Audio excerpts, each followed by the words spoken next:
So record payment of notes payable is decreased and cash is decreased by 70. Ano ba yun? Pag nagbayad tayo na notes payable natin, tumaas ba yung cash natin? Kasi sabi dito, notes payable is decreased. And that is increased by 70. Tama ba ulit?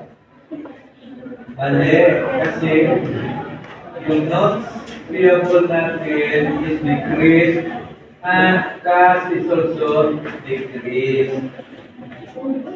So record payment of rent, rent expense and cash are increased by 8,000. Mali. So yung tama doon is record the purchase of computer equipment.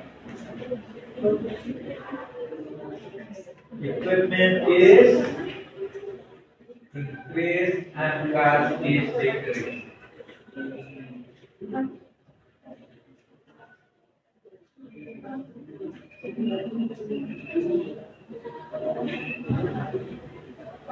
Balance sheet account, sir. Ano ito? Is it permanent account?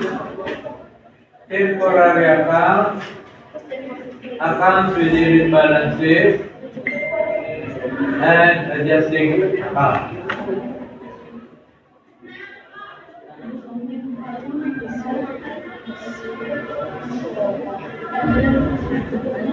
Saan na yun? Balance sheet, accounts are permanent. Permanent. Tandaan nyo basta balance sheet accounts are permanent. Bakit permanent? Kasi tuloy ko yun. Cash na yung next cash pa rin. Dyan pa rin. Pero yung yung income statement accounts, they are temporary. Kasi pinag-close yan sila at the end of the period. Pag nag-close yan sa capital, mawawala na yan. Kaya temporary yung income statement. Tandaan niyo. Balance sheet account are permanent. Income statement account are temporary. Kasi at the end of the period, in-close doon. Mawawala yun. Then, the following year, magana naman sila. Pag-prove na naman sila. Meron na sa palay. Palay, iba pag naluto, i-harvest. Pala na mawala na. Mawala na. Then, the next na magtanim tayo, andyan naman siya.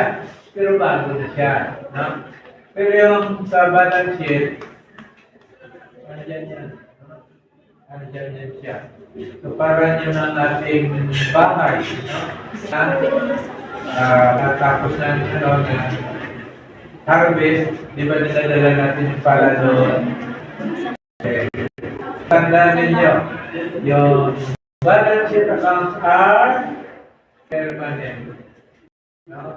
Permanent. Okay. Yung income statement accounts are temporary. Temporary.